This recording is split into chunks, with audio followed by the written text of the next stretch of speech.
Assembly ఎన్నికల మేనిఫెస్టోలో ఇచ్చిన హామీలు నెరవేర్చినందుకు స్వచ్ఛందంగా సమ్మె చేస్తున్నామని, ఆర్టీసీని ప్రభుత్వంలో విలీనం చేయాలని మరియు మా న్యాయమైన డిమాండ్లు నెరవేర్చే వరకు సమ్మె కొనసాగిస్తామని వికారాబాద్ ఆర్టీసీ కార్మికులు డిమాండ్ చేశారు.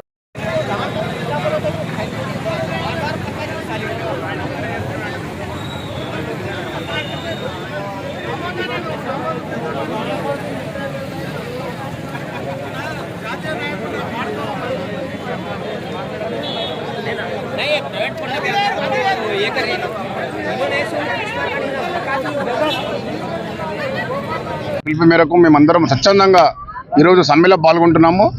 ఇక్కడ యూనియన్ నాయకత్వం అనేది లేకున్నా కానీ మేమందరం స్వచ్ఛంగా సమ్మెలో పాల్గొంటున్నాము. గతంలో కూడా ఎన్నో యూనియన్లు ఉన్నా కానీ ఇంతమంది రాలేరు. ఈరోజు ప్రతి ఒక్క కార్మికుడు తన కడుపు ఖాళీ బయటకు వస్తున్నారు. గతంలో రేవంత్ రెడ్డి గారు ఏమన్నారు, నేను ఆర్టీసీ కార్మికులను కడుపులో పెట్టి చూసుకుంటున్నాడు, ఇప్పుడు కాళ్ళ కింద పెట్టి చూసుకుంటున్నాడు. మాకు దయచేసి ఇప్పటికైనా చర్చలకు పిలిచి వెంటనే మా యొక్క డిమాండ్లను పరిష్కరించి ఈ సమ్మెను విరమించాలని మేము కోరుతున్నాము. ఈ సమ్మె ప్రారంభించినాము.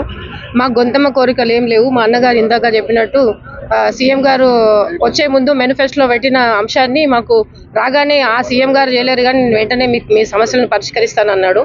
దయచేసి మాకు ఏ కోరికలు లేవు. మేము చిన్న జీతగాళ్ళం. మేము జీతం చేస్తే తప్ప మా ఇల్లు గడవదు. కాబట్టి మాకు ఇచ్చిన హామీలను మాకు ఇవ్వమని మాకు చెందాల్సినవి మాకు చెల్లించమని మేము అడుగుతున్నాం అంతే తప్ప ఆయన మీద మాకు ఎలాంటి కోపం లేదు.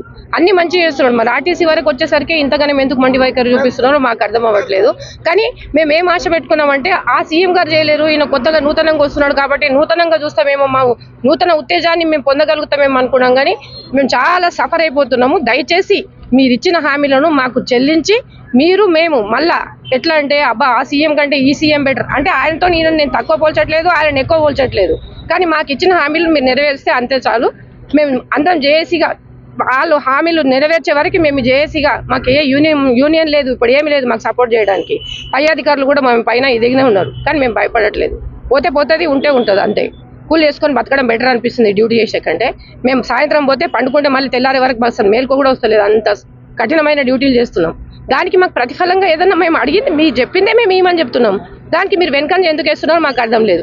ఇప్పుడు 42 రోజులు అయింది మేము ఇది ఏంది సమ్మె నోటీస్ ఇచ్చి. మళ్ళీ తర్వాత ఇప్పుడు మన పొన్న ప్రభాకర్ మినిస్టర్ సార్ ఏమంటున్నారంటే మాకు ఇంకా 4 వారాలు కావాలన్నారు. 42 రోజుల ముందు ఈ మేము సమ్మె నోటీస్ ఇస్తే అవి కలుపుకొని మీరు చర్చలు ఇచ్చేస్తే ఇప్పటికీ 4 వారాలు అయిపోతుండే. ఈ 4 వారాలు మళ్ళీ ఎందుకు పొడిగించాల్సిన అవసరం ఎందుకు వస్తుండే? అప్పటి నుంచే మీరు ప్రయత్నం చేసేది ఉండ్రి. ఇప్పుడు కొత్తగా మేము అడగంగానే ఇంకా 4 వారాలు టైం ఇవ్వండి మాకు అని ఎందుకు అంటున్నాం? దయచేసి మేము వేడుకుంటున్నాం, ఏడుస్తున్నాం కూడా, మా తరఫున ఏడుస్తున్నాం.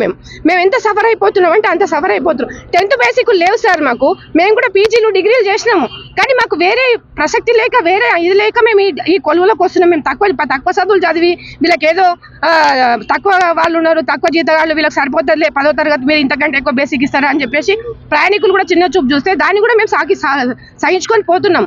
మీరు దయచేసి మమ్మల్ని కనికరించండి. ఎందుకు ఇట్లా చేస్తున్నారు మీరు? ఇంతకంటే కోరుకునేది ఏం లేదు సార్, ఇక చెప్పదలుచుకునేది కూడా ఏం లేదు. ఒకవేళ చెప్పిన దాంట్లో మీకు ఏదన్నా విభేదంగా అనిపిస్తే మమ్మల్ని క్షమించగలరని వేడుకుంటున్నాం.